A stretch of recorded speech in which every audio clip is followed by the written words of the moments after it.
क्योंकि 30,000 करोड़ रुपए अनिल अंबानी की जेब में डालने हैं। फ्रांस के राष्ट्रपति ने, मैं नहीं कह रहा हूं भाइयों और बहनों, तिलोई की जनता, फ्रांस के राष्ट्रपति ने कहा कि हिंदुस्तान के प्रधानमंत्री ने इसे ये 3 चीजें बताई और इसीलिए उसने हिंदुस्तान एरोनॉटिकल लिमिटेड से कॉन्ट्रैक्ट छीना। इसीलिए 126 हवाई जहाज नहीं खरीदी गए, 36 हवाई जहाज खरीदे गए और इसीलिए हिंदुस्तान में, अमेठी में, बेंगलोर में, शायद तिलोई में राफेल हवाई जहाज की फैक्ट्री नहीं लग सकती। यह है चौकीदार का काम। हम न्याय योजना देंगे, इसके पीछे 2 सोच। पहली सोच न्याय। नरेंद्र मोदी ने 15 लोगों को लाखों करोड़ रुपए दिया, हम 5 करोड़ लोगों को लाखों करोड़ रुपए देंगे। न्याय। दूसरी बात, नरेंद्र मोदी ने नोटबंदी की, गब्बर सिंह टैक्स लागू किया और उसका असर आप लोगों को मालूम है। आपके जेब में से पैसा निकला, अर्थव्यवस्था सिस्टम में से, इकोनॉमी में से पैसा निकला, उन चोरों के हाथ गया, उन चोरों ने पैसा विदेश पहुंचाया। मगर आपके जेब में से जैसे पैसा निकला, आप लोगों ने माल खरीदना बंद किया। कोई शर्ट खरीदता था, कोई पैंट खरीदता था, कोई जूता खरीदता था, आपने बंद किया। जैसे ही आपने माल खरीदना बंद किया, हिंदुस्तान की फैक्ट्रियों ने माल बनाना बंद किया।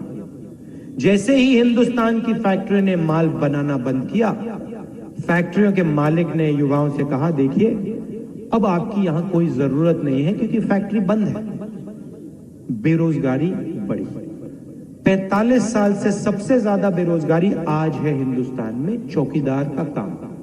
27,000 युवाओं 24 घंटे में, हर 24 घंटे, अगर आप आज सुबह देखें और फिर कल सुबह देखें, घड़ी को 24 घंटे के अंदर हिंदुस्तान में 27,000 युवाओं ने रोजगार खोया। हर 24 घंटे में। नरेंद्र मोदी ने कहा 2 करोड़ को रोजगार दूंगा, उल्टा 27,000 24 घंटे में खोते हैं। अब हम न्याय योजना यहां लागू करेंगे। जैसे ही आपके जेब में पैसा जाएगा, बैंक अकाउंट में जैसे ही पैसा जाएगा, 6,000 रुपए 5 करोड़ लोगों के बैंक अकाउंट में, 72,000 रुपए साल के, आप लोग माल खरीदना शुरू करोगे। कोई शर्ट खरीदेगा, कोई पैंट खरीदेगा, जूता खरीदेगा, कोई टी शर्ट खरीदेगा, कोई चश्मा खरीदेगा, कोई कैमरा खरीदेगा, जो भी आप खरीदेंगे। जैसे ही आप माल खरीदना शुरू करोगे, हिंदुस्तान की फैक्ट्रियां माल बनाना शुरू करेंगी। जैसे फैक्ट्रियां चालू होंगी, हिंदुस्तान के करोड़ों युवाओं को उन फैक्ट्रियों में रोजगार मिलना शुरू हो जाएगा। तिलोई का, अमेठी का, रायबरेली का, उत्तर प्रदेश का, हिंदुस्तान का फायदा होगा। यह है न्याय योजना के पीछे सोच। थोड़ा सा मैं युवाओं को डायरेक्ट मैसेज देना चाहता हूं। नरेंद्र मोदी ने कहा 2 करोड़ युवाओं को साल में रोजगार। आप मुझे जानते हो, मैं झूठ नहीं बोलता हूं, मगर मैं आपको अमेठी के, रायबरेली, उत्तर प्रदेश, तिलोई, सब के युवाओं को कहना चाहता हूं, 22 लाख सरकारी नौकरियां आज खाली हैं। मैं आपको गारंटी देता हूं कि साल के अंदर ये जो 22 लाख नौकरियां खाली पड़ी हैं, इनको मैं भर के दे दूंगा अगले साल तक। 10 लाख युवाओं को पूरे हिंदुस्तान में पंचायतों में रोजगार दिया जा सकता है। 10 लाख युवाओं को पंचायतों में कांग्रेस पार्टी रोजगार दे देगी। आखिरी बात, तिलोई का युवा, उत्तर प्रदेश का युवा बिजनेस चालू करना चाहता है, धंधा करना चाहता है, मगर जब भी आप बिजनेस चालू करने की कोशिश करते हो, आपको सरकारी डिपार्टमेंट में जाना पड़ता है। एक डिपार्टमेंट में नहीं, 15-20 डिपार्टमेंट में। जहां भी जाओ भैया, परमिशन की जरूरत है। परमिशन मांगते हो, कहते हैं भैया इधर आओ, परमिशन से पहले भैया रिश्वत दो। एक के बाद एक डिपार्टमेंट में तिलोई के युवाओं को रिश्वत देनी पड़ती है। पता लगता है बिजनेस चलाने वाला पैसा पूरा का पूरा परमिशन लेने में चला जाता है। अब हम चाहते हैं कि तिलोई का युवा हिंदुस्तान के लिए रोजगार पैदा करे। हम चाहते हैं कि तिलोई का युवा छोटा बिजनेस चालू करे। हम चाहते हैं कि हिंदुस्तान के बैंक का पैसा अनिल अंबानी की जेब में ना जाए, तिलोई के युवा के बैंक अकाउंट पे जाए। तो हमने एक नया कानून बनाया है। 2019 के चुनाव जीतने के बाद किसी भी युवा को बिजनेस चालू करने के लिए कोई भी परमिशन लेने की जरूरत नहीं है।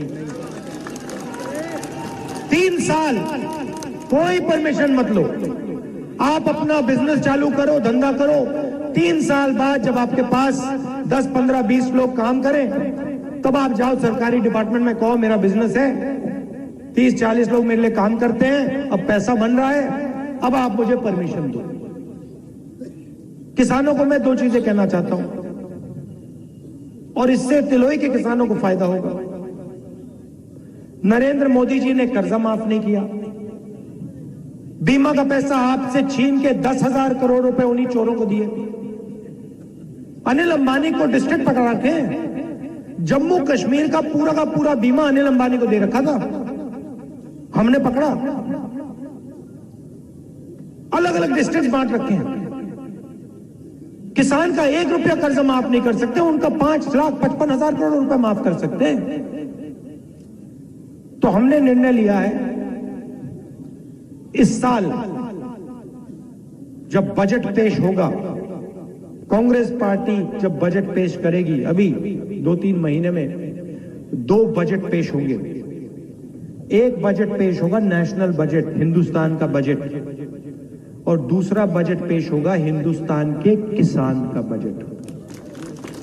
उसमें हिंदुस्तान के उत्तर प्रदेश के तिलोई के हर किसान को हम बता देंगे, साल की शुरुआत में बता देंगे कि इस साल आपका इतना कर्जा माफ होने जा रहा है, आपके खेत के पास इस प्रकार की फैक्ट्री बनेगी, तूफान आएगा, आंधी आएगा, आपको इतना मुआवजा मिलेगा, एमएसपी आपकी इतनी बढ़ाई जाएगी। पूरा का पूरा साल की शुरुआत में किसान बजट में हिंदुस्तान के तिलोई के सब किसानों को साल की शुरुआत में ही बता दिया जाएगा। दूध का दूध, पानी का पानी हो जाएगा। और एक आखिरी बात जो हमारे किसानों ने मुझसे कही, सवाल पूछा, मुझे बहुत अच्छा लगा। उन्होंने कहा, देखिए अरबपति कर्जा लेता है, विजय माल्या 10,000 करोड़ रुपए ले गया, लंदन में घूम रहा है, प्राइवेट हवाई जहाज में उड़ता है, दिन भर खाना खाता है, मौज करता है, पार्टी में जाता है, उसकी पूरी जिंदगी मौज की जिंदगी है। मगर अगर किसान 20,000 रुपए लेता है कर्जा बैंक से और 20,000 रुपए वापस नहीं दे पाता है, तो उस किसान को पकड़ के डंडा मार के जेल में डाल देते हैं। और मैं बहुत सारे किसानों से मिला, उन सब ने मुझे ये बोला, उनने मुझसे पूछा कि ये आपको न्याय लगता है, ये सही लगता है आपको कि चोर बाहर बैठे मौज करे और ईमानदार किसान जेल में बैठे? मैंने कहा सही नहीं लगता। तो उन्होंने कहा कार्रवाई कीजिए, हमारे लिए कुछ कीजिए, डर लगता है हमें, कर्जा ना लौटाया जेल चले जाएंगे। तो मैंने और कांग्रेस पार्टी ने एक ऐतिहासिक निर्णय लिया है, हिला देगा आपको अभी जो मैं कहने जा रहा हूं, हिला देगा।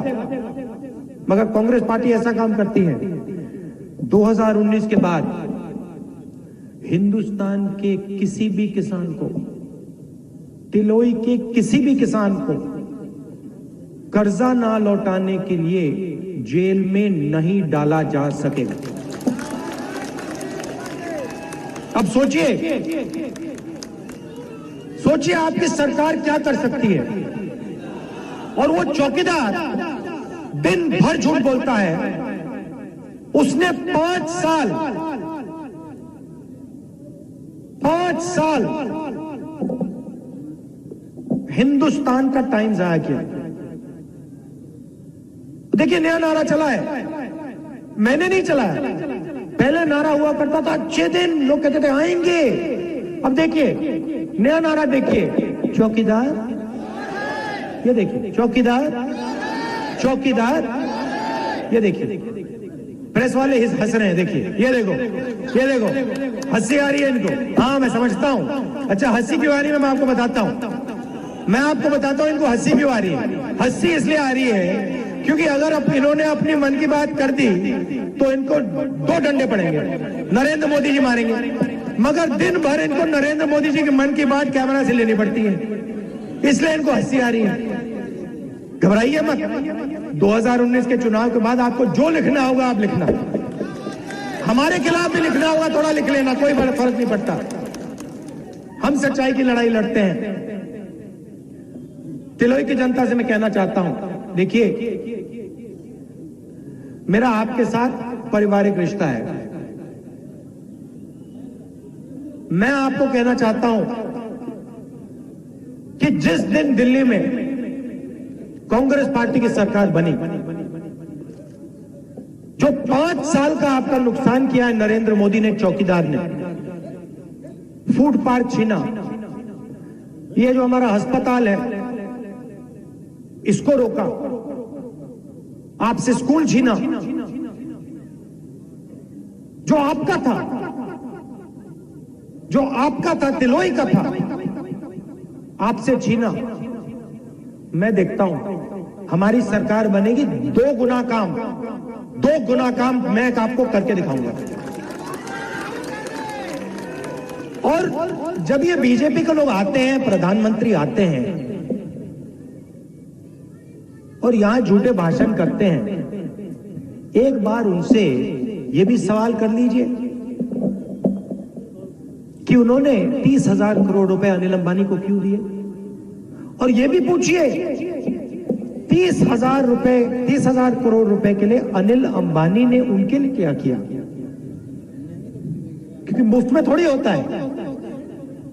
अनिल अंबानी को इसने 30,000 करोड़ रुपए दिए, रिटर्न में क्या मिला, वापस क्या दिया, ये पूछ लीजिए। मैं आपको बताता हूं क्यों कह रहा हूं मैं। जैसे ही हमारी सरकार आएगी ना, जो चल रहा है राफेल का, इंक्वायरी होगी, इंक्वायरी होगी मोदी जी, ये आप मत भूलिए। इंक्वायरी होगी और सच्चाई बाहर आएगी। जो फ्रांस के राष्ट्रपति ने कहा वो बाहर आएगा। जो हिंदुस्तान की डिफेंस मिनिस्ट्री के फाइलों में लिखा है पूरे देश को पता लगेगा। और 2 ही लोगों का नाम आएगा भाइयों और बहनों, अनिल अंबानी और नरेंद्र मोदी, क्योंकि चौकीदार, ये है सच्चाई। किसानों को नुकसान पहुंचाया, युवाओं का टाइम जाया किया, बेरोजगारी दी, नोटबंदी की, मनरेगा का मजाक उड़ाते हैं, मनरेगा का मजाक उड़ाते हैं। पार्लियामेंट हाउस में कहते हैं मनरेगा से किसी को फायदा नहीं हुआ। अभी मैं केरल गया, वहां पे एक लड़की सिविल सर्विसेज, आदिवासी लड़की, गरीब लड़की सिविल सर्विसेज का एग्जाम पास करती है। मैंने उससे पूछा बताओ मामा पापा क्या करते हैं? कहती है मेरे मामा पापा मनरेगा में काम करते हैं, मनरेगा में काम करते हैं। बच्ची को मनरेगा ने सिविल सर्विसेज तक पहुंचा दिया और प्रधानमंत्री मनरेगा का मजाक उड़ाता है। मैं आपको बताता हूं, पहले 100 दिन देते थे ना, इस बार 150 दिन देंगे। जो इन्होंने गरीबों से छीना, किसानों से, मजदूरों से, युवाओं से छीना, उसका दुगना, मैं बता रहा हूं आपको, उसका दुगना मैं अनिल अंबानी जैसे चोरों से छीन के ना यहां डालूंगा। न्याय योजना का लक्ष्य यही है, 72,000 रुपए साल के, 3,60,000 रुपए 5 करोड़ परिवारों को। अच्छा, आखिरी बात बोलना चाहता हूं, यहां पे बहुत सारे पुरुष खड़े हैं, मुझसे गुस्सा मत होइए, गुस्सा मत होना। न्याय योजना का पैसा जो 5 करोड़ परिवारों को जा रहा है वो महिला के बैंक अकाउंट में जाएगा। मैं पहले ही बता रहा हूं, महिलाओं के बैंक अकाउंट में जाएगा। आप महिलाओं से ले लेना पैसा, वो मैं नहीं जानता, मगर जाएगा इनके बैंक अकाउंट में। अच्छा, इनके लिए हम 2-3 और चीजें करना चाहते हैं। लोकसभा, विधानसभा, राज्यसभा में 2019 के बाद 33% आपको महिलाएं दिखाई देंगी। रिजर्वेशन महिलाओं के लिए हम करने जा रहे हैं। 33% सरकारी, नेशनल लेवल की सरकारी नौकरियां 33% महिलाओं को जाएंगी।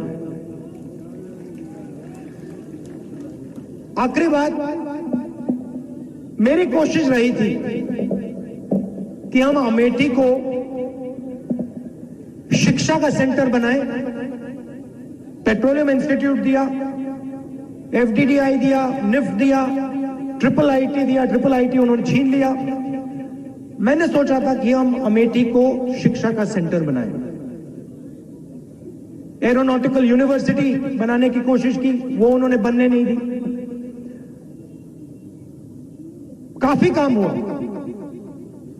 मगर अभी बहुत बाकी है। मैं जानता हूं आपको स्कूल चाहिए, गारंटी हो जाएगा, मगर मैं वहां नहीं रुकूंगा, मैं वहां नहीं रुकने वाला हूं। मैं आपको थोड़ा समझाना चाहता हूं मेरा प्लान क्या है। मेरा प्लान है कि मैं अमेठी को सिर्फ उत्तर प्रदेश का नहीं, हिंदुस्तान का शिक्षा का सेंटर बनाऊंगा। दूसरी बात, फूड पार्क की सोच थी। फूड पार्क आपने देखा होगा, नरेंद्र मोदी जी ने बाबा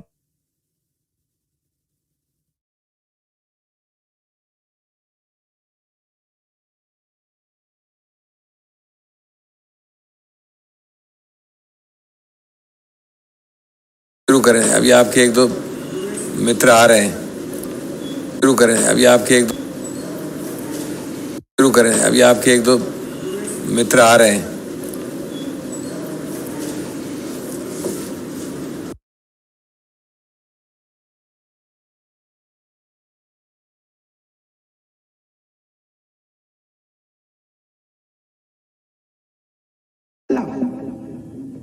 आपके जेब में से, माता जी, आपके जेब में से चौकीदार ने पैसा निकाला।